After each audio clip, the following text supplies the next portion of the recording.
Bonjour à toutes et à tous, bienvenue dans ce webinaire Défi XP dont l'intitulé est Diversifier les cultures pour une meilleure résilience des systèmes. Donc ce webinaire est organisé dans une série de 3 saisons qui a démarré ce printemps et qui s'étalera jusqu'à l'automne prochain. On est dans le troisième webinaire de cette première saison.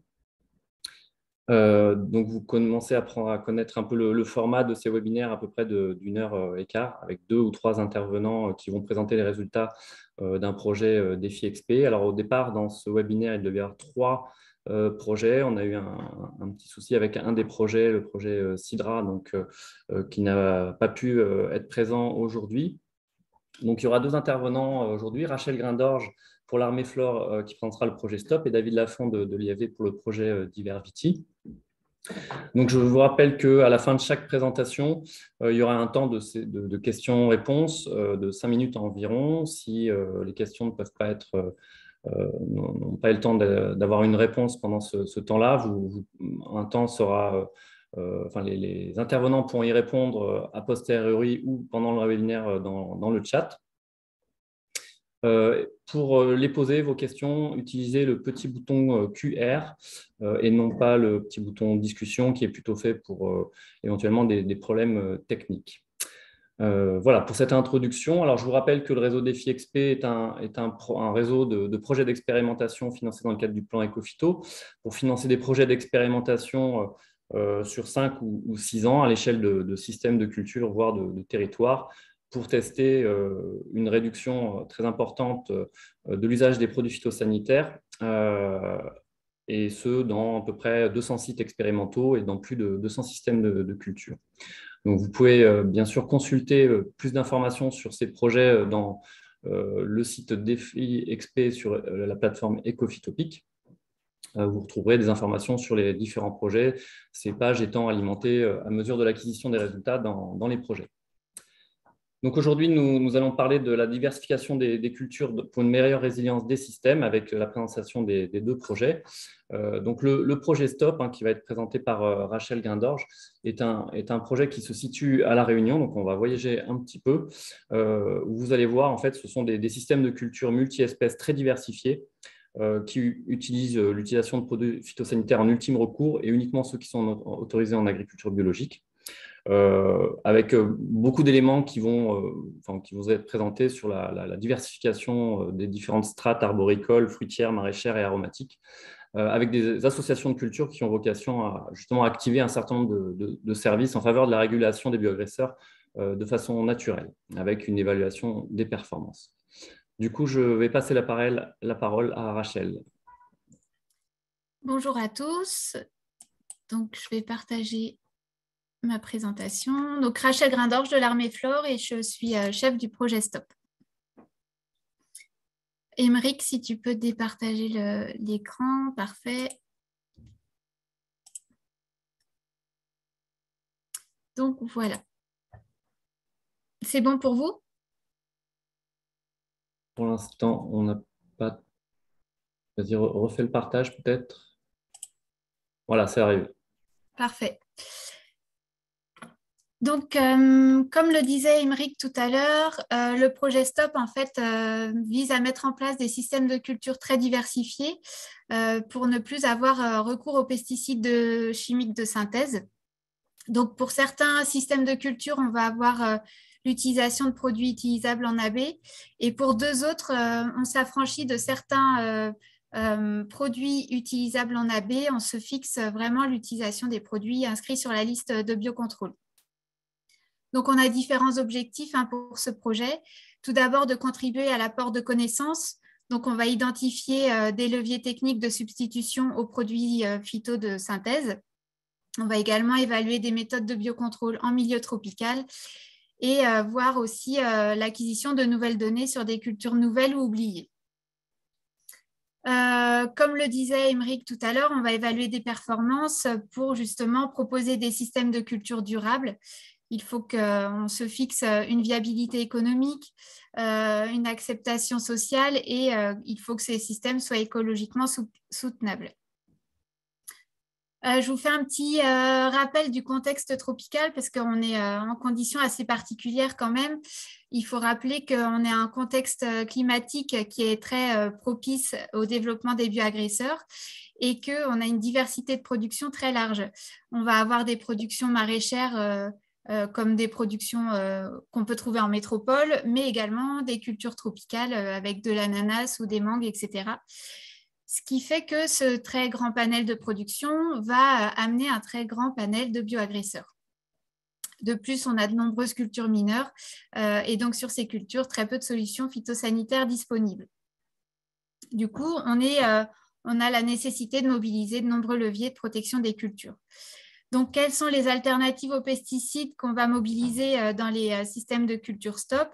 Donc, ce sont les mêmes leviers que de nombreux systèmes de culture utilisent, avec la prophylaxie, les produits de biocontrôle, on l'a dit, la lutte physique, la lutte biologique de conservation ou inondative, mais surtout la diversification végétale. Et donc, c'est aujourd'hui le focus qu'on va faire lors de la présentation.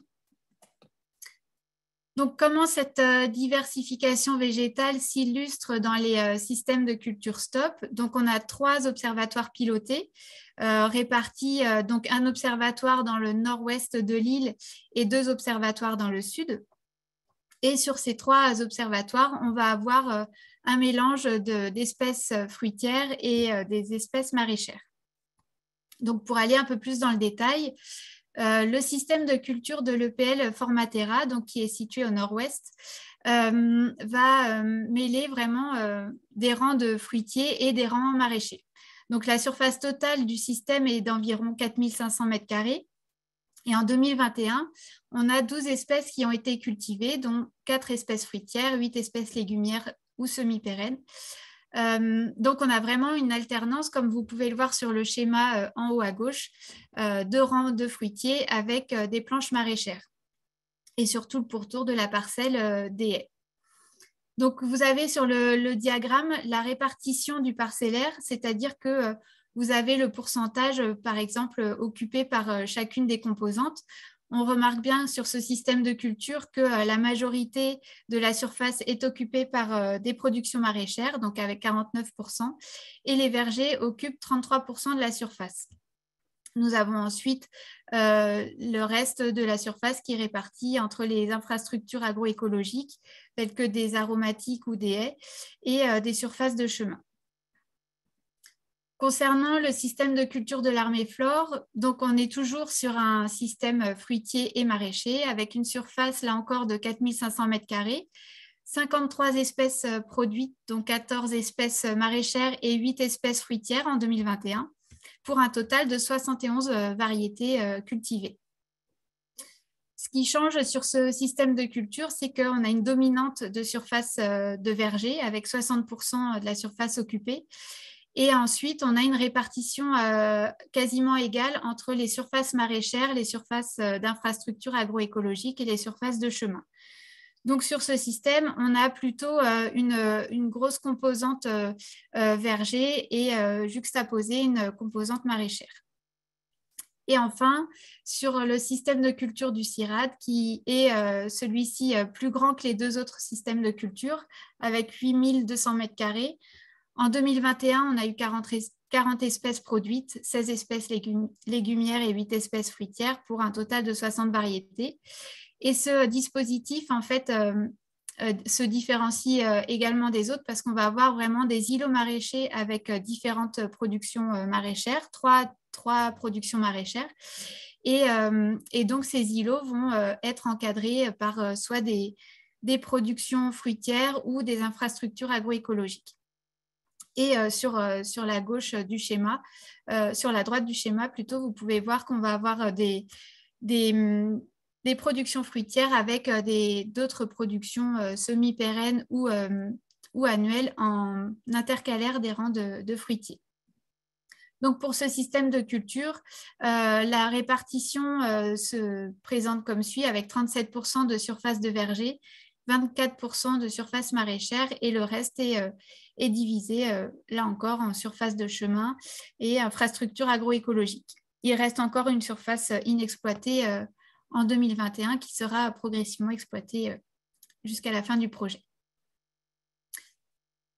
Donc, la diversification végétale, on l'utilise pour différents mécanismes que je vais vous présenter tout à l'heure, donc avec les principes et de voir comment ces mécanismes sont illustrés dans nos systèmes de culture. Et on utilise la diversification végétale pour plusieurs raisons. On souhaite avec cela maîtriser les bioagresseurs tout en limitant le recours aux intrants et également limiter les impacts sur la production. Donc, premièrement, la diversification, on va l'utiliser pour augmenter les habitats potentiels et la ressource alimentaire pour l'installation d'insectes utiles et des oiseaux. Donc, comment ça va s'illustrer dans nos systèmes de culture? Donc là, vous avez des photographies des différents systèmes. Donc, tout d'abord, je vous parlais tout à l'heure d'infrastructures agroécologiques. On va avoir notamment des bandes fleuries avec des mélanges d'espèces ou des aromatiques. Donc, sur la photographie en haut à gauche, vous avez une bande fleurie mélangée à proximité d'un rang de litchi et près de planches maraîchères. Et en dessous, un mélange d'aromatiques avec du romarin, lavande, lavandin à proximité d'une production de sauge. Nous diversifions également les couverts végétaux. Donc, sur les photos du centre, vous pouvez voir qu'on a un mélange d'espèces avec des légumineuses, notamment de la luzerne. On a semé des légumineuses pour diversifier le système le couvert végétal qui était déjà en place, qui était monospécifique. Et là encore, l'objectif est vraiment de diversifier pour offrir un maximum d'habitat. Et enfin, les haies d'espèces endémiques ou indigènes. Donc, on a fait un choix d'espèces de manière à avoir des habitats pour notamment les pollinisateurs tout au long de l'année, avec des espèces qui vont être en floraison de façon continue et bien entendu des espèces qui sont adaptées aux zones de production. Ensuite, on va essayer d'utiliser l'effet barrière de cette diversification pour éviter la propagation des bioagresseurs ou l'entrée des bioagresseurs sur nos systèmes de culture. Donc, avec la plantation d'espèces à des strates différentes, vous avez sur la photo de gauche des rangs de bananiers avec des aromatiques, notamment des citronnelles et autres espèces végétales. Donc là, on va vraiment avoir une formation de barrière avec des espèces végétales de hauteurs différentes. Sur la photographie du milieu, on voit bien les différentes strates avec des arbres un peu plus haut, puis du vétiver et enfin des évinins, donc prunes de Cythère. Et là, on voit vraiment bien les différentes hauteurs de végétation. Et ces strates peuvent être mises en périphérie de la parcelle, notamment avec l'insertion de haies. Vous pouvez voir le schéma aérien de la parcelle de l'Arméflore, où là, on va évaluer et tester différentes associations d'espèces endémiques justement pour connaître et essayer d'évaluer leur comportement en parcelle agricole. Je vous parlais tout à l'heure des couverts végétaux. Ces couverts vont également créer une barrière pour certains bioagresseurs qui ont une partie de leur cycle au niveau du sol, notamment la mouche des fruits qui est très problématique pour nous. Et ces couverts vont avoir une gestion différenciée, à savoir que on va faucher certaines zones, on ne va pas tout faucher en même temps pour pouvoir maintenir la biodiversité sur la parcelle. Ensuite, la diversification va permettre, va faire un effet dilution en désorientant les bioagresseurs et voilà, en les désorientant. Comment ça va se traduire? Donc, on l'a déjà dit plusieurs fois, mais avec l'association maraîchage et arboriculture, vous voyez sur la photographie du haut, en haut à gauche, une alternance de production fruitière et légumière avec des figuiers, aubergines et corosoliers. Sur la parcelle, le schéma du dessous, on va jouer aussi sur l'agencement spatial des cultures, notamment sur la parcelle du Cirade, où les îlots maraîchers en fait, vont se répéter plusieurs fois dans l'espace. Au lieu de faire un bloc de, par exemple, 6 planches maraîchères d'une même culture, on va diviser ces 6 planches en répétition pour justement casser et essayer d'avoir cet effet dilution recherché. On va essayer aussi de mélanger des variétés quand c'est possible. Vous avez une illustration avec différentes variétés de salades. Et enfin, une diversification vraiment au sein de l'espace de production. Vous avez l'illustration du système Alarme et Flore où on a vraiment l'alternance et la succession de haies diversifiées, production maraîchère, bande fleurie et production fruitière. Ensuite, on va essayer de perturber le cycle des bioagresseurs. Avec le recours à des rotations maraîchères et diversifiées, enfin rotation maraîchère diversifiée. Donc, vous avez ici le diagramme, la représentation qu'on a de nos rotations culturelles, notamment en maraîchage, avec sur la colonne de gauche nos planches de culture. Donc, on a des répartitions en zones et au sein de ces zones, on a plusieurs planches de culture. Et en haut, le calendrier avec les mois et le numéro des semaines. Donc, vous avez l'exemple de nos diverses successions culturelles. Donc, on essaye au maximum d'alterner les familles botaniques dans le temps et dans l'espace. On va également jouer aussi sur les périodes de plantation.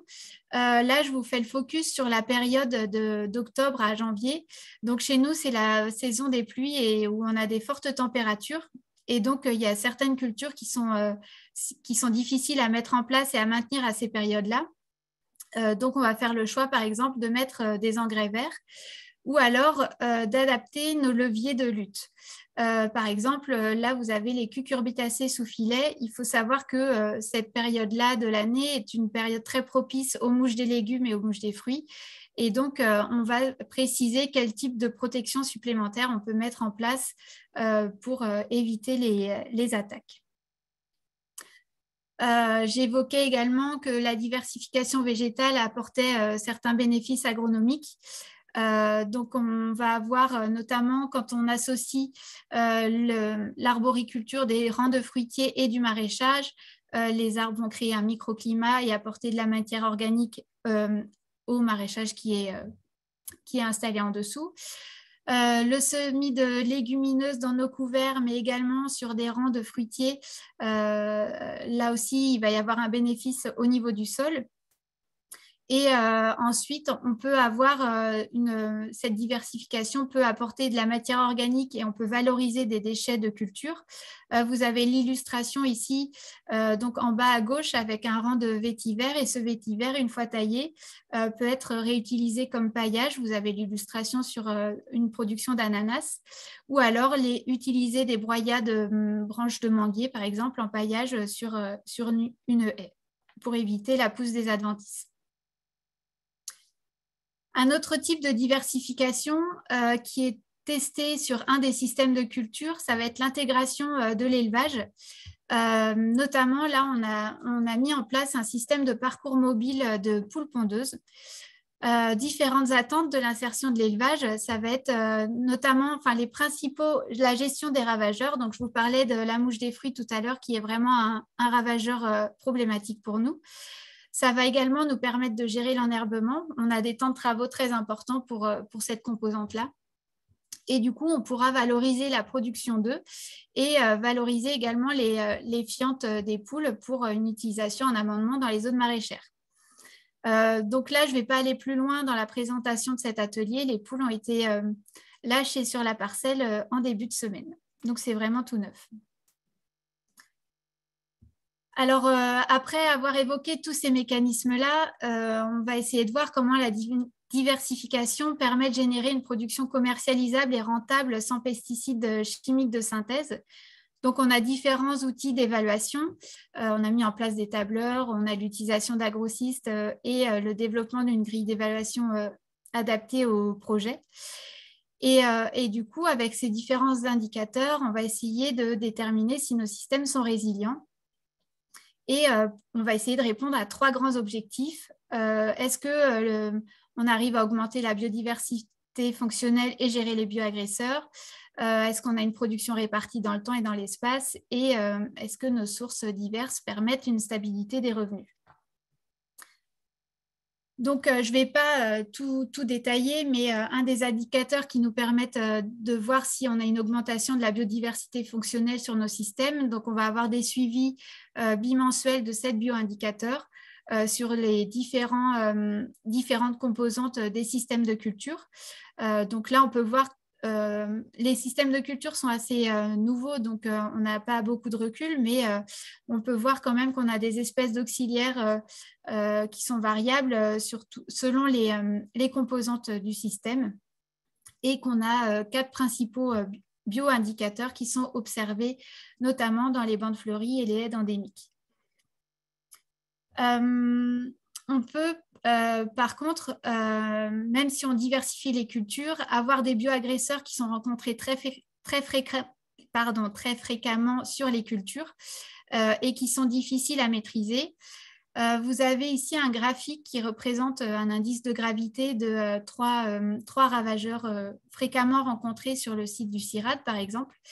Et ceci pour vous montrer que ces ravageurs peuvent se maintenir tout au long de l'année, même si peu importe la culture qu'on va trouver en fait. Ou alors on a des cultures qui permettent de maintenir ces bioagresseurs un peu généralistes.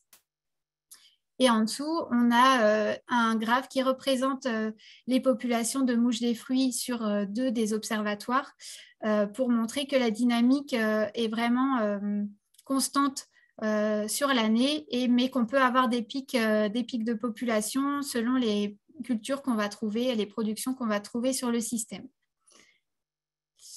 Donc, pour gérer ces bioagresseurs, on va avoir également un autre indicateur qui va nous permettre de voir si on arrive à gérer tout ça. On va évaluer, on disait tout à l'heure qu'on n'utilisait plus de pesticides de synthèse chimiques, mais on a quand même le recours aux produits de biocontrôle. Donc là, juste pour vous indiquer qu'on calcule les IFT biocontrôle sur nos systèmes de culture. Ce qui va également nous permettre de voir si la diversité permet de gérer les bioagresseurs. On a un suivi des productions et des rendements et du coup, on pourra voir si nos rendements sont impactés par tel ou tel bioagresseur. Ensuite, pour répondre à l'objectif de la production répartie dans le temps et dans l'espace, on va évaluer le temps de travail par type d'intervention. Vous avez un histogramme qui représente là les temps de travaux sur le système de culture Armée-Flore, donc avec le temps de travail en heures par mois. Et l'intervention, enfin comment les interventions se répartissent dans ce temps de travail. Donc, on peut observer qu'on a certains pics d'activité, principalement dus à l'installation de culture. Cependant, sur ces pics de culture, on n'a jamais observé de semaine supérieure à 35 heures. Et du coup, on peut voir aussi avec cette représentation qu'on a des activités qui sont réparties tout au long de l'année, notamment sur les activités de récolte. Dans l'espace, on a une optimisation de l'espace de production, donc je l'ai déjà dit, avec du maraîchage entre les rangs de fruitiers, mais également du maraîchage, on peut en mettre sur les rangs de fruitiers. Là, vous avez un exemple, un bananier avec une légumineuse, donc du pois carré. Et quand je parle d'optimisation, on peut aussi se rendre compte que sur, par exemple, 100 mètres carrés de surface de production, enfin de surface, on peut avoir 200 mètres carrés productifs, donc avec des bananiers et des légumineuses.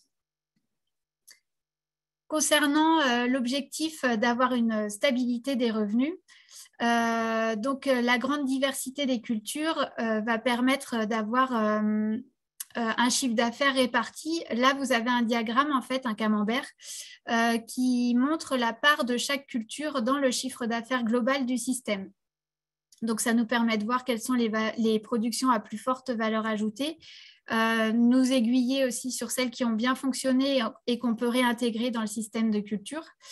Donc ça, c'est une représentation, mais on peut aussi avoir le chiffre d'affaires réparti sur l'espace de production, à savoir là sur le tableau de droite, par zone cultivée, on peut calculer le chiffre d'affaires et voir quelles sont les zones également les plus productives. Pour avoir une stabilité dans le temps, le chiffre d'affaires est calculé également par mois Et on peut se rendre compte, donc là le tableau reprend le chiffre d'affaires du système Armée-Flore et la ligne du dessous, c'est l'extrapolation de nos données sur un hectare. Et donc, on peut voir avec cette représentation-là que les mois où le chiffre d'affaires est important peut compenser, oui, ça peut compenser les mois où les revenus sont moindres. Donc, avec tout ça, cette diversité de cultures, donc comme je le disais tout à l'heure, on évalue les rendements, bien entendu, et on a des qualités et des quantités de production différentes, mais cette diversification, en fait, ça permet de compenser certaines pertes. Quand on a des productions qui ont moins fonctionné, notamment par rapport à un bioagresseur trop présent ou enfin, voilà, des soucis de culture, il y a d'autres productions qui peuvent prendre le relais. Et cette diversification permet aussi de diminuer le recours aux intrants, notamment, je l'ai déjà évoqué, l'utilisation du vétiver ou du broyage de résidus de culture. Là, ça va nous permettre de diminuer nos charges. Donc, les premiers constats qu'on peut faire, donc, comme je l'ai déjà dit, on a une répartition vraiment de la production, des temps de travaux, de la production et des temps de travaux sur l'année. Par contre, ça va demander des connaissances diversifiées, une gestion différenciée de la parcelle et du coup, une surveillance permanente. Enfin, c'est vraiment, il faut avoir des compétences voilà, dans différents domaines. Cette diversification permet l'installation d'auxiliaires sur tous les systèmes. On a pu recenser, suite à nos suivis, les auxiliaires sur les différents observatoires. Par contre, on a des bioagresseurs qui sont peu spécialisés, j'en ai évoqué quelques-uns tout à l'heure, et qui vont impacter de nombreuses cultures. Et du coup, il est difficile de mobiliser les mécanismes de dilution ou de rupture, par exemple. Un autre point positif, c'est la compensation de l'absence de production ou de mauvaise récolte pour certaines cultures. Mais le point négatif, il faudra faire des compromis entre la biologie et la rentabilité des systèmes, la biologie des bioagresseurs et la rentabilité des systèmes. Et enfin, donc ce sont des systèmes qui sont récents. On a beaucoup de fruitiers qui ont été implantés en début de projet et donc qui, pour l'instant, ne sont pas productifs, ce qui amène des résultats économiques encore peu satisfaisants, mais qui sont voués à évoluer étant donné que ces productions, on l'espère, entreront bientôt, pourront apporter un chiffre d'affaires dans les temps qui vont arriver.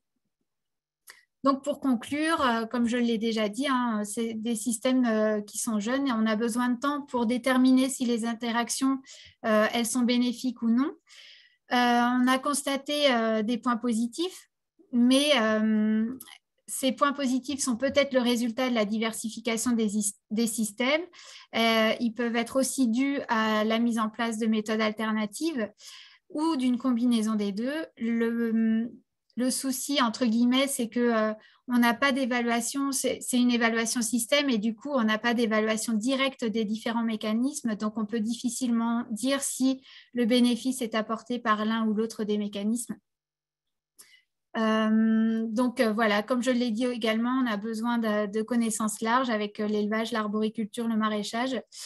Et les perspectives qu'on met en place pour rendre les systèmes viables, donc c'est suite aux observations qu'on fait en continu. On a des ajustements progressifs, notamment reconception des zones de maraîchage vraiment pour optimiser les espaces de production.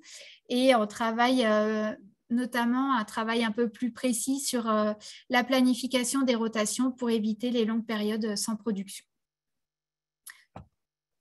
Donc j'en ai terminé. J'espère avoir tenu le timing et pas avoir été trop rapide.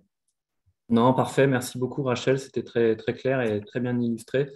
Du coup, il y a une série ça a suscité quelques questions des participants. Donc, je vais te les poser. Donc, la première, est-ce que préalablement à la mise en place de cette diversification, une analyse économique a été réalisée pour estimer la soutenabilité pour l'exploitant de cette mise en œuvre et donc son acceptabilité? qui est l'argument premier mis en avant pour refuser les changements, indépendamment de vouloir vraiment changer ou supprimer des molécules? Alors, il faut savoir que les systèmes de culture il n'y avait pas de production où ils n'étaient pas exploités à la base, enfin, notamment au CIRAD et au lycée agricole. C'était des parcelles qui n'étaient pas mises en place au début. Et à l'Armée Flore, on avait déjà des productions de litchi et de mangue. Mais tous nos coûts de production et d'installation sont évalués. Donc, après, on peut illustrer chacune des composantes. Vraiment, tous les coûts sont recensés. Et après, bah, c'est le producteur qui...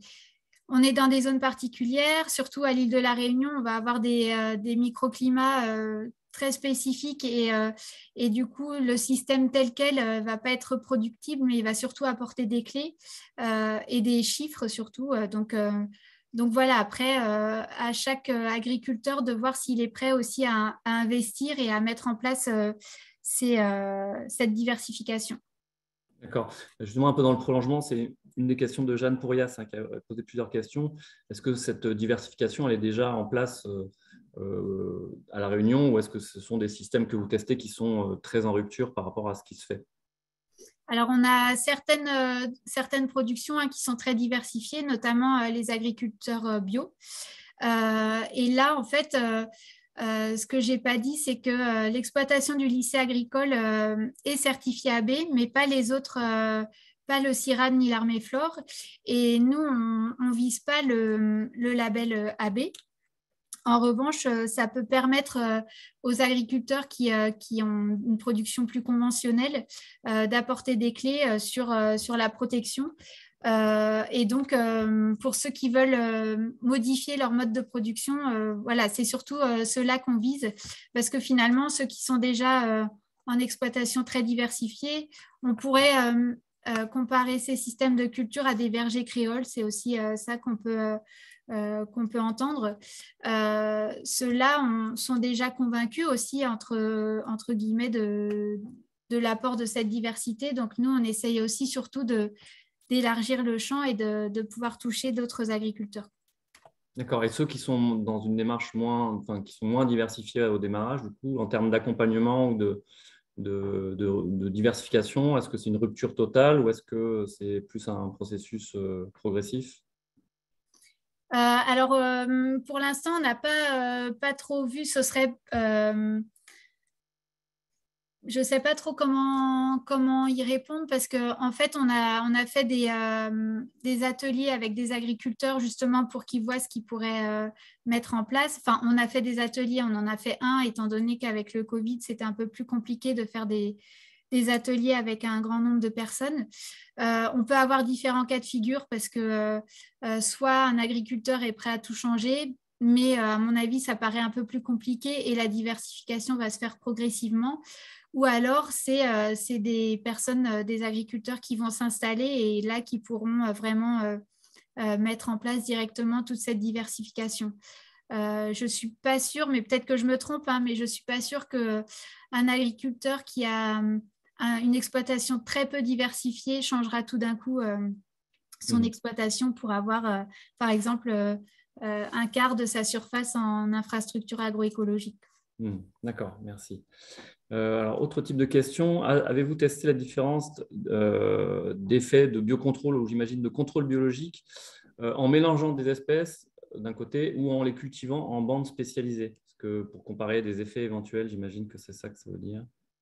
Alors, comme je disais, on est un observatoire piloté et donc, en tout cas, pour l'Armée Flore et le lycée, il n'y a pas de répétition ou des comparaisons de différents itinéraires techniques.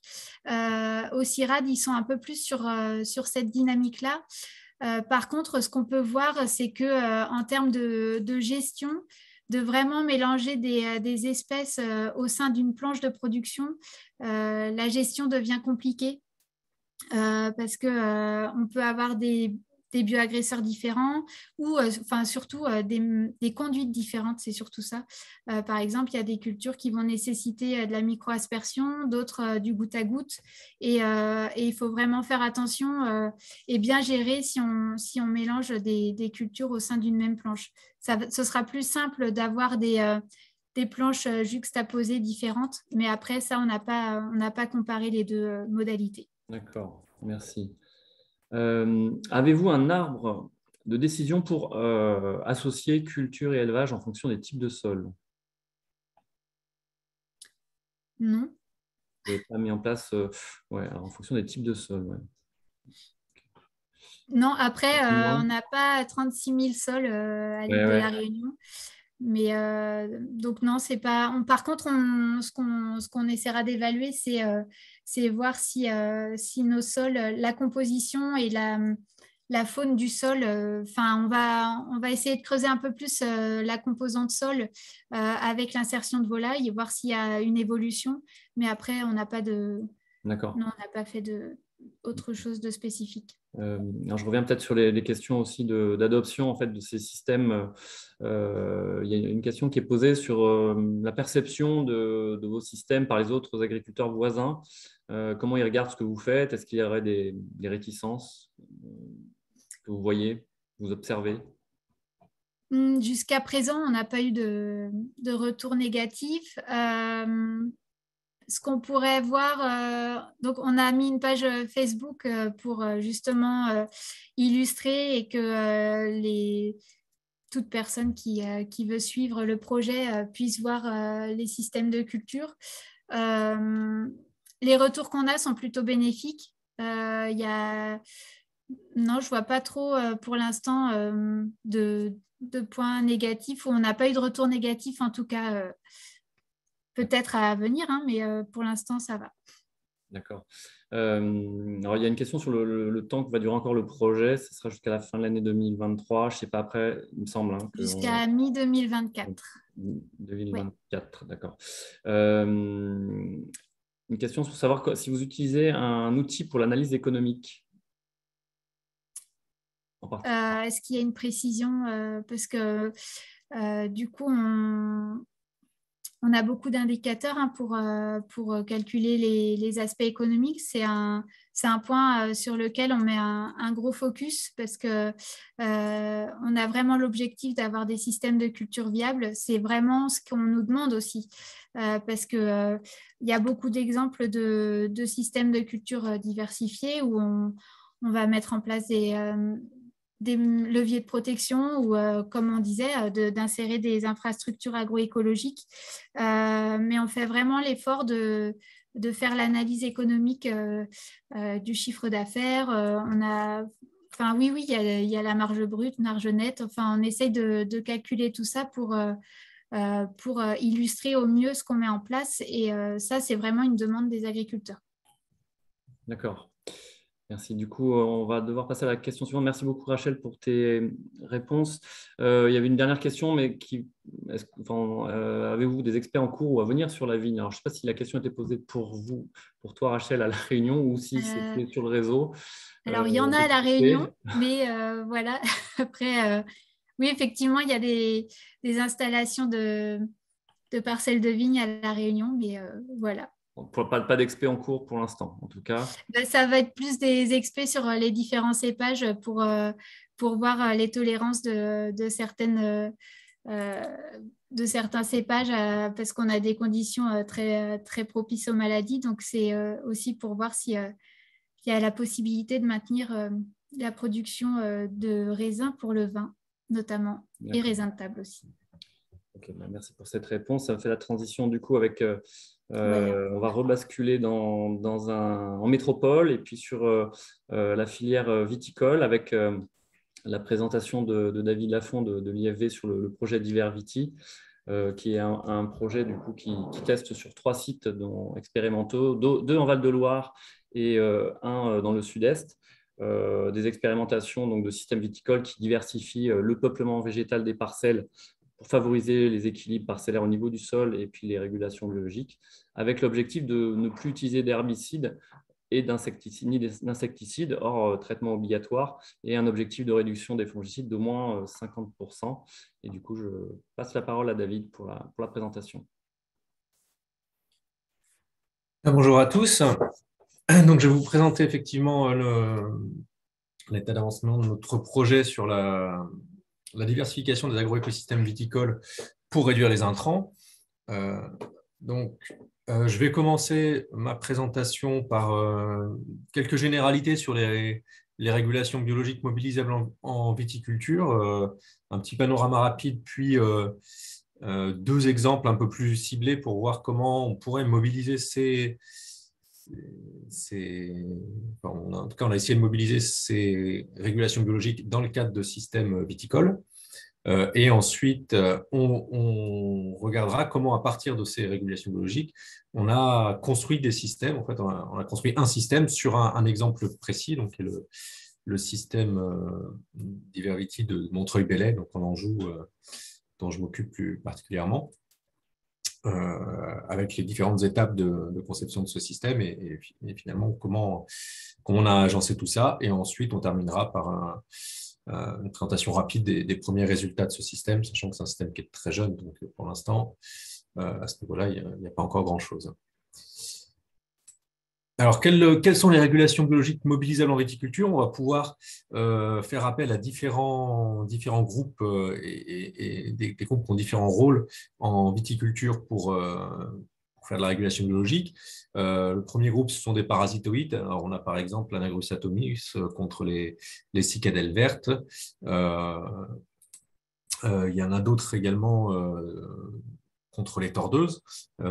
Campoplex capitator est un des plus connus. Les trichogrammes aussi sont utilisés aujourd'hui sous forme de produits de biocontrôle. En fait, on peut les ajouter, même si en termes de régulation naturelle, en fait, les trichogrammes régulent très peu les tordeuses dans les parcelles de vigne. En fait, ils sont assez peu adaptés. On peut avoir des parasites, et notamment le cas d'un champignon hyperparasite, en fait, un parasite de l'oïdium qui s'appelle Ampelomyces quiscalis.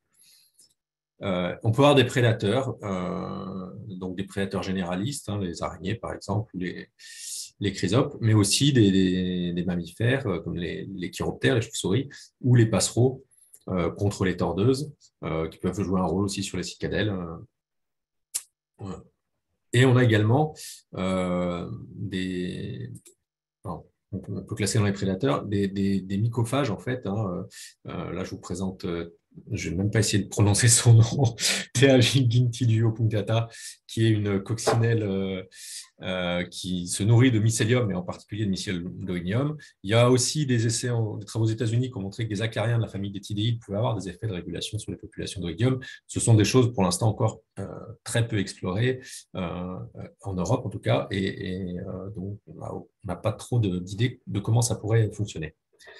On va prendre deux exemples un peu plus précis. Alors, peut-être juste avant de continuer, il y a un très bon ouvrage qui est sorti par mon collègue Gilles Santenat qui a quelques années maintenant, mais sur les auxiliaires, sur la faune auxiliaire des vignobles de France, qui est très exhaustif sur l'ensemble des auxiliaires que vous pourrez trouver. Et donc, il y a énormément d'infos. Je vais prendre deux exemples un peu plus précis maintenant pour continuer. Le premier exemple, c'est la régulation de l'oïdium, Erythrinacator, par l'Ampelomyces quiscalis. Et la question qu'on se pose, c'est comment est-ce qu'on pourrait utiliser ça pour réguler les populations d'oïdium. Alors, la première chose qui a été essayée, c'est de l'utiliser comme agent de biocontrôle, en fait, de pulvériser directement des spores d'Ampelomyces sur la vigne. Ça ne fonctionne pas très bien parce que c'est un parasite obligatoire. Donc, si vous le mettez en préventif, les spores sont lessivés à la première pluie et en fait, ça ne sert à rien. Si vous le mettez, que l'oïdium est déjà implanté, en fait, le cycle de développement d'Ampelomyces est plus lent que celui de l'oïdium, donc ça ne suffit pas à maintenir la population. En fait, pour que ça fonctionne, il faudrait vraiment faire la pulvérisation au moment de la contamination pour avoir une chance de réguler les populations. Et les contaminations d'oïdium sont très compliquées à cibler. Donc, l'approche qu'on peut essayer de faire, c'est de d'avoir en fait une population autochtone d'un Pelomyces quiscalis implantée sur la parcelle pour qu'il y ait déjà des spores. Alors, pour faire ça, on a travaillé avec une plante de service sur des essais avec du trèfle, par exemple, dans le cadre d'essais. On a inoculé dessus en Pelomyces quiscalis, c'est développé, et l'objectif était de voir si quand l'oïdium se développe sur la vigne, on a une contamination de cet oïdium en Pelomyces quiscalis. Alors, les essais qu'on a fait montrent qu'en essayant de le faire en contrôlant comme ça tous les paramètres et en mettant une espèce plante de relais comme ça, c'est assez compliqué en fait, rien que de voir s'il se passe quelque chose déjà. Et puis, ça c'est pas forcément suffisant pour contrôler les parcelles, mais donc on a décidé pour contrôler l'oïdium, pardon, puisqu'on a en fait, il s'avère que l'effet de ce type de régulation va plutôt avoir lieu sur le long terme, avec une population d'Ampelomyces quiscalis qui va se maintenir et qui va aller réguler progressivement à la baisse les populations d'oïdium. En tout cas, c'est ce qui a été montré, notamment sur des travaux en prairie permanente, sur d'autres espèces d'oïdium. Mais le principe est un peu le même sur la vigne. Donc voilà un premier exemple, et on verra tout à l'heure comment ça, on a essayé de le mettre en œuvre dans un système complet. Deuxième exemple, c'est la régulation d'Ampoas cavitis, la cicadelle verte par Anagrus atomus, qui est un micro-hyménoptère parasitoïde. Alors, le principe de la régulation, c'est donc parasitisme des œufs de cicadelle. La cicadelle vient pondre son œuf sur la vigne.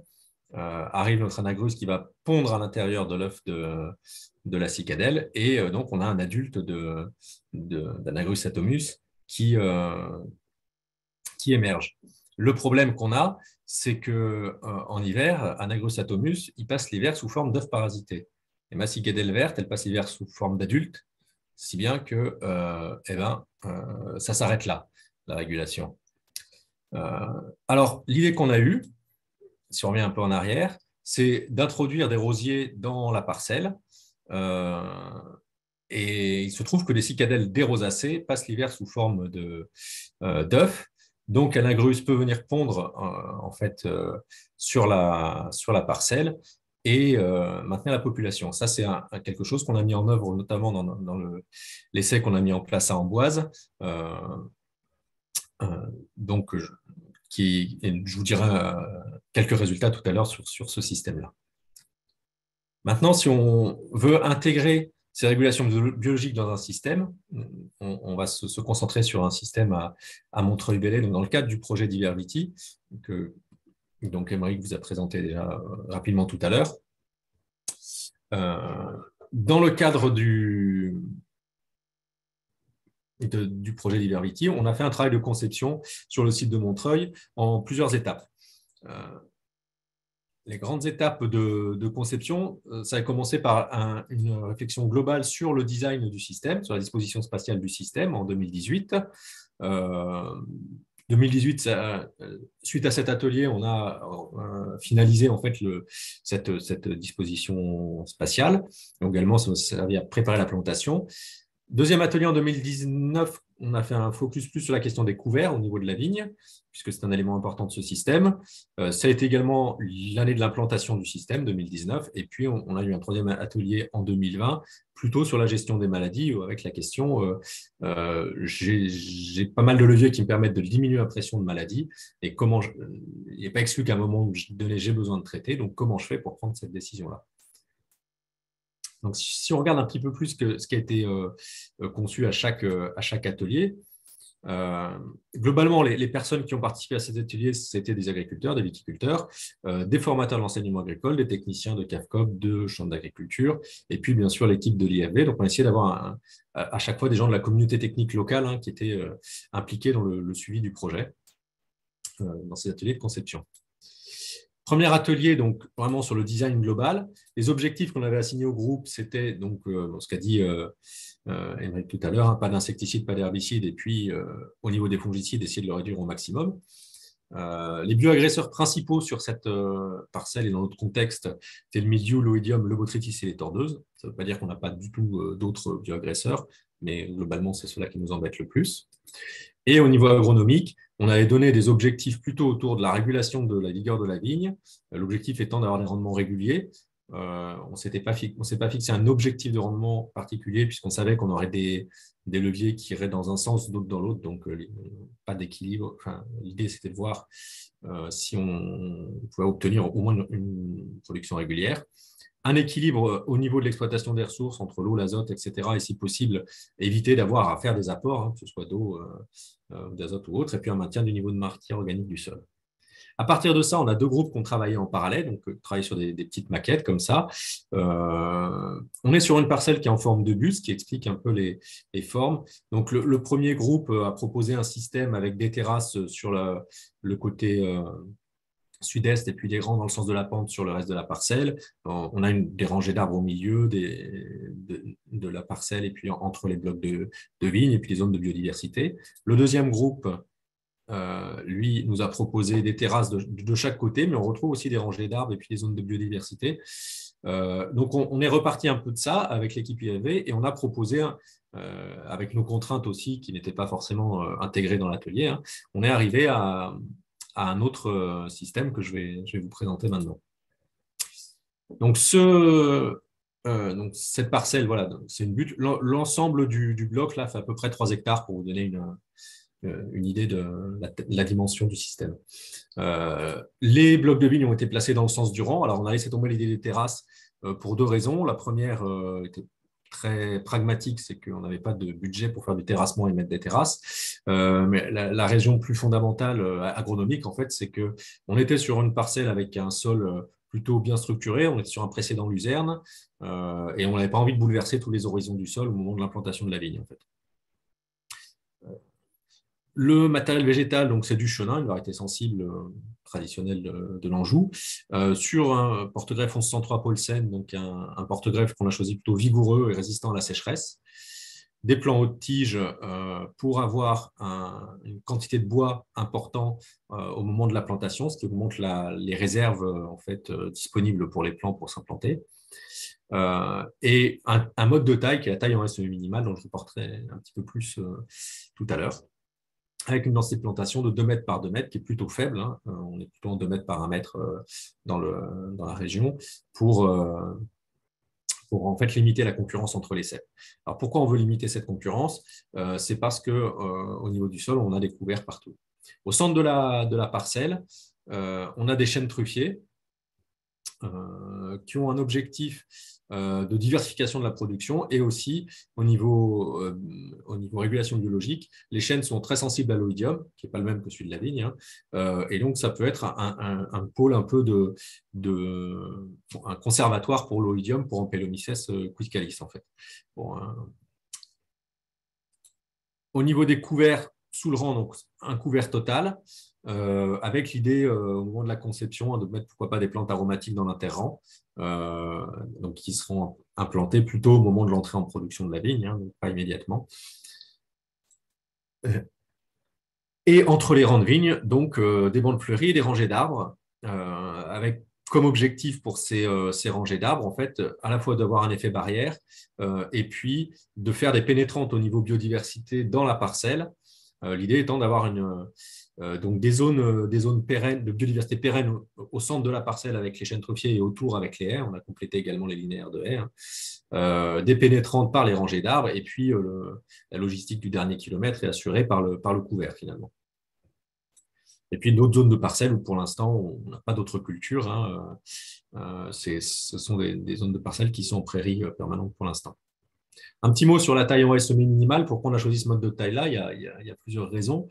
Le premier, c'est déjà que c'est une taille mécanique et donc ça limite les coûts. Donc sur un système où globalement les coûts vont être un peu plus élevés, c'est toujours intéressant. Les principales raisons, elles ne sont pas là. C'est surtout d'ordre agronomique et notamment le fait qu'on a beaucoup de bourgeons. Alors beaucoup de bourgeons, ça veut dire beaucoup de rameaux. Donc un arrêt de croissance des rameaux rapide. En gros, on va épuiser plus rapidement le potentiel de vigueur de la vigne. Et donc, on va arrêter plus rapidement en saison de produire des organes sensibles, hein, aux maladies, puisque ce sont les jeunes organes, les jeunes feuilles en particulier, qui sont le plus sensibles aux maladies. Deuxième chose, On a beaucoup de feuilles, donc elles vont atteindre leur taille adulte rapidement. Et ça, c'est intéressant par rapport à l'oïdium en particulier, puisque les feuilles adultes sont beaucoup moins sensibles à l'oïdium. Et puis, on a beaucoup de grappes aussi. Donc, chaque grappe va être plus petite, plus aérée. Et ces grappes vont être réparties autour de la canopée. Donc, on va avoir des grosses grappes au cœur de la canopée, là où c'est le plus humide et le plus sombre. Donc, globalement, une moindre sensibilité à botrytis, ça s'est avéré, mais on peut aussi imaginer que ça joue sur la sensibilité au milieu à l'oïdium. Deuxième atelier qu'on a fait, on a travaillé sur les couverts. Les objectifs, donc on reste dans ce cas de zéro herbicide, hein, pas de sol nu pour éviter à la fois l'érosion sur un sol en pente et puis des effets de perte, notamment d'émissions de gaz à effet de serre, hein, sur les sols nus, éviter aussi l'évaporation. Et sur le couvert, un objectif de gestion de la vigueur de la vigne, la portance, les régulations biologiques, ça, ce sont des objectifs qu'on pouvait assigner au couvert. Donc là encore, on a fait un atelier, il y a plusieurs groupes qui ont travaillé en parallèle, hein. Et voilà finalement ce à quoi on est arrivé. Donc une division de l'espace en fait en trois compartiments. Le rang sur lequel on a plutôt des espèces qui vont être rases et peu concurrentielles. Un premier interrang qui est notre interrang de passage du tracteur, qui va être plutôt sur des couverts avec une vocation de stabilité du sol, de portance, d'amélioration agronomique du sol. Et puis un deuxième interrang beaucoup plus diversifié, avec là des objectifs de biodiversité, d'attraction d'auxiliaires, d'avoir une floraison étalée pendant tout le long de l'année. Ça, c'est plutôt pour les parasitoïdes, hein, puisque les adultes se nourrissent de nectar. Et puis également des plantes sensibles à l'oïdium là-dedans aussi, hein, toujours pour Ampelomyces. Alors voilà dans le détail, on ne va pas rentrer dans le détail de ces tableaux, mais pour chaque espèce, en fait, on a défini une ou plusieurs fonctionnalités possibles. Et l'objectif était d'avoir de la redondance dans ces fonctionnalités, hein. Donc des fonctionnalités de couvert du sol, de pérennité, sensibilité à l'oïdium, portance, adaptation au tassement, structure du sol, amélioration du statut du sol et stockage de l'eau. Par exemple, voilà, pour l'interrang 1, je ne vais pas détailler pour les autres. Et donc, voilà, on a la même chose pour l'interrang 2, avec une idée aussi d'avoir une grande diversité. Le troisième atelier, les objectifs, cette fois, c'était donc sur les traitements. On a travaillé en 3 temps. Renforcer d'abord les leviers d'atténuation de la sensibilité aux maladies cryptogamiques, puisqu'on a déjà un certain nombre de leviers. J'ai parlé de la taille, hein, par exemple, mais de voir si on pouvait renforcer ça. Ensuite, définir à quels indicateurs on pouvait utiliser pour décider de l'opportunité ou pas d'un traitement. Puisqu'on est sur un système où on a, entre autres, des régulations biologiques sur l'oïdium, mais sur le milieu, il y a d'autres leviers mis en place qui réduisent la pression de maladie. Donc, globalement, si on traite en suivant les indicateurs qu'on utilise habituellement, qui pour nous sont pas mal de la modélisation, en fait, on va traiter comme tout le monde et ça ne sert à rien de mettre tous ces leviers en place. Donc, il y a cette réflexion sur l'indicateur et ensuite mettre tout ça en musique dans une stratégie globale des traitements. Donc pareil, on a 2 groupes qui ont travaillé en parallèle avec 2 propositions, donc je ne vais pas rentrer dans le détail là.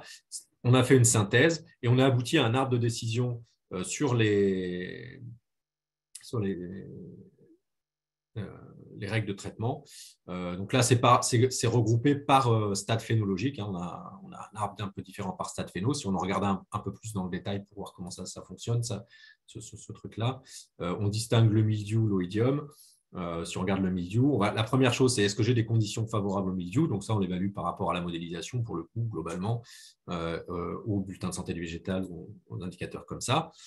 Si c'est le cas, on passe sur un premier niveau de réponse qui est sur la stimulation de défense des plantes. Deuxième échelon en fait, de décision, c'est est-ce que j'ai des pluies annoncées pour le mildiou? Est-ce que j'ai des contaminations observer les nouvelles contaminations finalement, donc soit sur un témoin non traité, soit sur la parcelle. Et si on commence à avoir un peu des symptômes, on va passer sur un deuxième niveau de réponse qui est l'utilisation de produits de biocontrôle. Et enfin, si on commence à avoir une population importante de maladies, on va passer sur un troisième niveau de réponse qui est de partir sur des produits conventionnels avec une haute efficacité, avec bien sûr l'idée que ce niveau de réponse-là soit activé le moins souvent possible. Alors, si je présente ça, c'est surtout pour montrer comment on intègre en fait ce raisonnement des maladies. Dans ce raisonnement de maladies, comment on va intégrer justement tous les leviers de régulation qu'on a pu mettre en place en amont finalement. Dernière question, comment j'évalue la régulation biologique dans cet essai? Comment je fais pour voir si ça fonctionne ou pas finalement? Et là, le problème qu'on a, en fait, c'est qu'on n'a pas d'évaluation directe. On ne peut pas dire finalement, j'ai pas eu de milieu parce que j'ai pas eu d'oïdium parce que j'avais de la régulation. Alors, il y a par contre des indices indirects qu'on va pouvoir détecter. D'abord, c'est est-ce que j'ai l'auxiliaire présent dans mes plantos, toutes mes zones refuge? Est-ce que mon ampélomycète il est présent sur mes chênes truffiers ou dans les plantes sensibles à l'oïdium que j'ai dans mon couvert? Et puis, est-ce qu'il est présent sur la culture? Est-ce que j'ai des traces d'activité de l'auxiliaire sur le bioagresseur? Alors, sur l'oïdium, on peut regarder par PCR en faisant des prélèvements si ampélomycète est présent sur l'oïdium que j'ai sur vigne. On va regarder aussi pour les cicadelles, on peut faire des émergences, pour les tordeuses, des choses comme ça aussi. Donc voilà, on va essayer de regarder si j'ai une trace de l'activité de l'auxiliaire sur le bioagresseur. Et puis, on va regarder aussi, bien sûr, la dynamique de population du bioagresseur sur la parcelle et de manière un peu plus large, localement, sur d'autres parcelles qui ne seraient pas soumises aux régulations biologiques qu'on veut favoriser. Est-ce que le bioagresseur se développe plus vite ou pas? Et c'est là toujours que c'est un petit peu compliqué des fois à évaluer parce que les auxiliaires, ils ne se contentent pas de rester sagement sur la parcelle où on veut qu'ils soient, ils se baladent aussi dans les environs. Donc, il y a cette difficulté de trouver une référence en fait, pour la population du bioagresseur. Premier résultat qu'on a. Alors, quelques mots de l'essai d'Amboise, association rosier, vigne, dont j'ai parlé tout à l'heure. La bonne nouvelle, c'est qu'effectivement, avec ce dispositif d'alternance de rosier et de vigne, on a Anagrus atomus qui est présent sur les rosiers. Ce n'est pas forcément l'espèce d'Anagrus qu'on souhaitait, ce n'est pas atomus, c'en a un autre, mais il est présent. On n'a pas beaucoup de cicadelles. Et là aussi, on a eu la surprise de se rendre compte que la cicadelle verte qu'on avait n'était pas en Poasca vitis, mais en Poasca decipiens, ce qui est normalement plutôt une cicadelle qu'on est censé retrouver sur les céréales. Alors ça, on s'en est rendu compte parce qu'on a fait du barcoding sur les espèces prévues, parce qu'en fait, elles se ressemblent comme deux gouttes d'eau. Donc, la plupart du temps, on peut tout à fait imaginer que ce qu'on identifie comme en Poasca vitis soit en fait une autre espèce. Et puis, la question maintenant sur Amboise, et là où on en est dans le projet, c'est de voir comment on peut faire pour aller plus loin dans la diversification, parce que la problématique des cicadelles entourant l'Amboise, c'est un vrai problème, mais ce n'est pas le seul. Donc, on met en place un atelier cet été là, pour aller voir comment augmenter la diversification sur cette parcelle. Sur Montreuil, on a plusieurs suivis en place. On regarde l'évolution de la population d'auxiliaires depuis le précédent luzerne. On regarde si on a un étalement de floraison pour les auxiliaires. Donc ça pour l'instant, ça fonctionne bien. Les couverts, on suit les couverts. Alors, en fait, les couverts qu'on a semés ne sont pas forcément ceux qui sont présents, mais on essaye de regarder si les fonctions qu'on leur a assignées sont remplies. Et pour l'instant, ça semble être le cas. Donc, jusque-là, on touche du bois. On a implanté des couverts à la plantation, mais on a aussi une volonté. Donc, depuis 2020-2021, on n'a pratiquement pas touché au couvert, de manière aussi à ce qu'il y ait un équilibre avec la flore indigène qui se mette en place pour que ce soit plus stable finalement. Sur Ampelomyces, on sait qu'il y a de l'Ampelomyces des souches locales, mais on l'a peu détecté sur la parcelle, mais on a aussi eu très peu d'oïdium. Donc voilà. Et la question qu'on se pose, c'est de travailler sur un augmentarium à oïdium, en fait, d'essayer de voir si on ne peut pas, sur un coin de la parcelle, mettre des plantes dans des conditions qui favorisent finalement la présence d'oïdium pour faire un endroit qui servirait de refuge à Ampelomyces. Je vous laisse sur une photo donc, de la parcelle vue de haut. Donc ça, c'était la plantation avec nos chênes truffiers qui étaient tout petits à l'époque, les rangées d'arbres au milieu et puis les rangées de vignes ici. Merci de votre attention. Et puis, si vous avez des questions, je vous écoute. Merci beaucoup, David. Du coup, oui, il y a quelques questions. Alors une première de Christophe Pinard qui demande en fait qu'existe-t-il pour lutter contre le mildiou en dehors des résultats sur les hybrides, du rôle du cuivre. Alors, tu as présenté certains déjà leviers, mais est-ce que Alors, tu sur le mildiou, effectivement, en termes de régulation biologique au sens strict, on est beaucoup plus démunis. Il n'y a pas grand-chose. On n'a pas de. Autant sur l'oïdium, on a Ampelomyces coscalis qui est bien connu, autant sur le mildiou, on n'a pas ça. On n'a pas l'équivalent. Les leviers, nous, qu'on a mis en œuvre dans la parcelle, il y a le mode de taille où on imagine que ça peut avoir une incidence. Il y a aussi le fait d'avoir un couvert permanent, ça peut avoir un effet sur l'ensemble de la parcelle, puisque le mildiou passe l'hiver au sol, en fait, les zoospores passent l'hiver au sol et les contaminations primaires se font par éclaboussure, c'est l'effet splashing au printemps, vers les feuilles. Donc, avec un couvert total, en fait, on a eu des essais à côté qui ont montré que les éclaboussures de pluie montent beaucoup moins haut quand il y a du couvert. Donc, avec des vignes qui sont relativement hautes, comme c'est le cas avec le système qu'on utilise, on peut imaginer qu'on ait moins de contamination primaire au printemps. Donc, ça peut être un levier intéressant. Alors, je dis ça peut-être parce que c'est une hypothèse à ce stade et on attend de le vérifier. Pour vérifier ça, on a une deuxième parcelle qui a été plantée à côté de la parcelle d'hiver Viti, où on compare différents modes de conduite. Donc, elle a été plantée avec le même matériel végétal. On compare deux choses, en fait, différents modes de conduite, ce qui va nous permettre de voir justement si ces effets de sensibilité aux maladies sont véridiques. Et on a également mis plusieurs modalités d'entretien du sol pour voir si la stratégie qu'on a utilisée sur la parcelle d'hiver Viti, qui est de mettre le couvert dès le début, ce qui est quand même assez pénalisant pour l'implantation de la vigne, est la bonne. L'idée, c'est que la vigne, elle va peiner un peu au début, mais elle va s'implanter plus en profondeur et petit à petit, elle va s'équilibrer. L'alternative, c'est de limiter ou éliminer la concurrence au début, ce qu'on a fait sur cet essai avec du travail du sol ou du paillage. Et une fois que la vigne est bien établie, d'implanter le couvert à ce moment-là. Avec le risque qu'on ait un enracinement relativement superficiel de la vigne et donc une concurrence beaucoup plus forte finalement du couvert qui se ressente. Donc, sur cet essai annexe, finalement, qui est un essai factoriel classique, on n'est pas sur un essai système, pour l'instant, on voit vraiment des différences très importantes dans le développement de la vigne en fonction du mode d'entretien du sol. Et cette année, on va implanter les couverts partout, donc on va voir ce qui va se passer et est-ce que ça se rééquilibre ou pas, est-ce que ça rattrape. Une question justement un peu autour de ça. Avez-vous vu des réductions de vigueur sur les parcelles dues au 100% en couvert végétal? Et est-ce que les 3 sites sont traités ainsi? Alors, sur le 100% couvert végétal, comme c'est dès la plantation, effectivement, oui, on voit une rapidité de développement de la vigne les premières années plus important. On a eu un phénomène qu'on n'avait pas anticipé, parce que qu'il y ait de la concurrence, ça on s'y attendait. Il y a un phénomène aussi qu'on n'a pas anticipé et qu'on a eu de manière très forte en 2020 et en 2021. C'est la présence d'escargots beaucoup plus nombreux qui, en fait, sur des printemps qui étaient relativement frais avec une vitesse de développement de la vigne assez lente, nous ont complètement bouffé les feuilles en début de saison et ont quasiment fait perdre une année de développement. C'est une conséquence du couvert, mais ce n'est pas lié à la concurrence. Donc, voilà, ça fait partie des résultats des expérimentations comme ça. Il y a des différences quand on regarde sur l'essai à côté qu'on a où justement on compare couvert versus travaillé ou paillé. On a vraiment des différences spectaculaires, effectivement. À voir, une fois qu'on aura implanté le couvert, comment ça va se rééquilibrer en fait.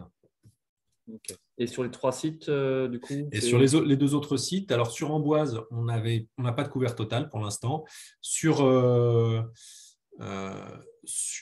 Piolinc, on a un couvert total de la parcelle, mais avec une modalité d'implantation un peu différente, puisqu'on avait un paillage biodégradable qui a été mis sous la vigne à l'implantation, et avec implantation de piloselle par-dessus le paillage. Donc, le piloselle qui est une plante rampante, mais qui est un bon couvre-sol, mais qui est peu concurrentielle.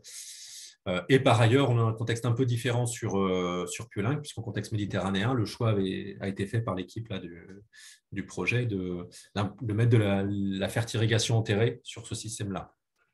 Donc, les questions d'alimentation hydrique, en fait, ne se posent pas tout à fait de la même manière.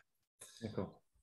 Merci beaucoup. Une question de quelqu'un qui débute un peu dans les essais systèmes, qui se demande si du coup il n'y a pas de comparaison avec un témoin dans les essais. Alors, en fait, on a des références locales sur un certain nombre de paramètres. Le problème de faire un témoin sur un essai comme ça, c'est quoi mon témoin? C'est en fait, la première question. Je peux prendre la parcelle à côté du vigneron, regarder, comparer. Sur certains indicateurs, ça peut être pertinent, mais finalement, même si je prends une parcelle de chenin, est-ce que je dois prendre le même porte-greffe ou pas? Parce que le porte-greffe fait partie du système, c'est un choix conscient qu'on a fait. Voilà, ça pose tout un tas de questions. Donc, on va plutôt aller se confronter en fait à des références pour regarder si notre système atteint les objectifs qu'on lui a assignés. Par exemple, sur le rendement, je vous dis qu'on voulait un rendement stable et qui permette de faire du coup une qualité de produit à peu près la même tous les ans. Donc, on va voir si on arrive à faire ça. Puis après, on verra où on se situe. Est-ce qu'on va se situer à 30 hecto-hectares, à 50 ou à 90? On ne sait pas en fait. Ok, super, merci beaucoup. Alors, encore 3 questions, 2 qui portent toujours un peu sur le dispositif. Est-ce que la hauteur de taille peut jouer, hauteur des premières feuilles, tout comme la densité de feuillage, sur la ventilation du feuillage pour éviter les champignons? Faut-il du coup avoir un départ de branche plus haut avec un couvert végétal sur le rang? Alors, oui, ça peut jouer. Il y a un effet, il va y avoir effectivement, si on a un couvert, le fait de tailler plus haut, d'avoir un départ de la végétation plus haut, permet d'avoir quand même une circulation d'air dessous, et effectivement, ça ne peut pas nuire. Le deuxième bénéfice du couvert, j'en ai parlé tout à l'heure, ça peut être pour le milieu de limiter les effets de splashing, les contaminations primaires. Troisième effet du couvert, qui là est plutôt négatif, c'est par rapport au gel, et donc avec des épisodes de gel finalement qui sont, on a l'impression, de plus en plus fréquents ces dernières années. En tout cas en Val-de-Loire, c'est le cas. C'est une vraie préoccupation. Donc là, le fait de surélever la vigne est positif par rapport à ça. De manière annexe, un système comme la taille en semi-minimale, mais qui a énormément de bourgeons, peut être très intéressant en fait par rapport au gel, puisque si on va avoir seulement une petite proportion des bourgeons qui va partir. Si un épisode de gel et que ces bourgeons-là ils sont cramés, en fait, on en a d'autres qui peuvent repartir et qui seront aussi intéressants. Donc ça peut être un point fort du système. D'accord. Du coup, tu réponds à la question qui vient d'être posée aussi sur la différence de sensibilité au gel par rapport aux différents itinéraires. Et une autre question, est-ce que sur les 3 essais, les densités étaient les mêmes et est-ce que ça ne réduit pas les rendements à l'hectare? Alors, les 3 essais, chaque essai a géré en fait son implantation. Chaque essai a été construit différemment en fait. Donc les densités sont effectivement différentes sur chaque essai, avec des contraintes un peu différentes. À Amboise, on a l'association de vignes et de rosiers. Les rangs sont écartés d'1 mètre 40 de mémoire, je n'espère pas dire bêtise. C'est relativement serré, mais en fait, c'est la densité normale du domaine. Mais on a 2 rangs de rosiers tous les 7 rangs de vignes, en fait. Donc, si on regarde à l'échelle globale de la parcelle, on perd un peu de surface en vigne. Donc après, est-ce qu'on perd du rendement? Ça, c'est toujours une autre question. Ça dépend de la manière dont j'équilibre en fait mon système, et on a plein de leviers sur le rendement, entre la gestion des couverts, entre le matériel végétal qu'on va choisir, le mode de taille qu'on va choisir, etc. Éventuellement de la fertilisation organique, pourquoi pas. Il y a des choses qu'on peut faire pour rééquilibrer les rendements. Sur le système comme le système de Montreuil, où là on a en gros sur la zone concernée par le système, j'enlève les parties qui étaient en jaune sur mon schéma tout à l'heure, où il y a de la prairie pour l'instant, on a à peu près la moitié de la surface qui est occupée par de la vigne et l'autre moitié qui est occupée par autre chose. Donc si on regarde à l'échelle de la parcelle, forcément le rendement va être plus faible pour la vigne. À côté de ça, les arbres qu'on a mis dans l'alignement sont des arbres fruitiers, donc ça peut être une production annexe. Les truffiers aussi, ça peut être une production annexe. Donc, c'est une vraie question, l'équilibre économique en fait, de ces parcelles-là. C'est très compliqué en fait, à évaluer parce que ça va beaucoup dépendre en fait, du mode de valorisation des produits derrière. Et en particulier, c'est très vrai pour le vin. On peut avoir des valorisations avec des facteurs 10, 20, 30 des fois dans la filière, en fonction de comment on commercialise le produit, quoi. Merci David.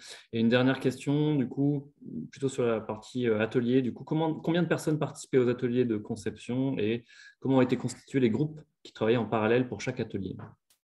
Alors, combien de personnes? On était entre 15 et 20 personnes à peu près à chaque fois, ce qui permettait de faire plusieurs groupes. Pour la constitution des groupes, ce qu'on a fait, le point de vigilance qu'on a eu, c'est d'essayer d'avoir une répartition des compétences un peu dans chaque groupe. On n'a pas fait un groupe de techniciens d'un côté, un groupe d'agriculteurs de l'autre. L'objectif, c'était d'avoir un peu un mélange. Après, on peut jamais avoir des groupes strictement identiques, mais quelque part, c'est ce qui nous donne aussi des propositions un peu différentes de chaque groupe et qui nous donne de la matière derrière pour ensuite intégrer en fait tous ces résultats d'atelier dans le système définitif qu'on va proposer au niveau de l'équipe en local, quoi. Ok, merci beaucoup David. Donc on va clôturer ce séminaire. Donc encore merci à Rachel et à David pour leur présentation. S'il y a d'autres questions, remarques ou commentaires, hein, vous pouvez contacter, on a mis ici les adresses mail là, des personnes qui sont intervenues aujourd'hui. Je remercie également Marie Coquet là, qui travaille avec moi sur la préparation de ces webinaires. Donc, vous allez recevoir dans quelques jours le replay du webinaire, un lien également vers les présentations donc, qui seront téléchargeables au format PDF, ainsi qu'une invitation au prochain webinaire qui du coup est prévu la semaine prochaine, le 19 mai. Ça sera le dernier webinaire de cette saison. Donc, le sujet sera la gestion des adventices en diminution, en supprimant les herbicides, tout en conservant une production de qualité. En vous remerciant et en vous souhaitant une bonne fin de journée. Au revoir. Au revoir. Au revoir.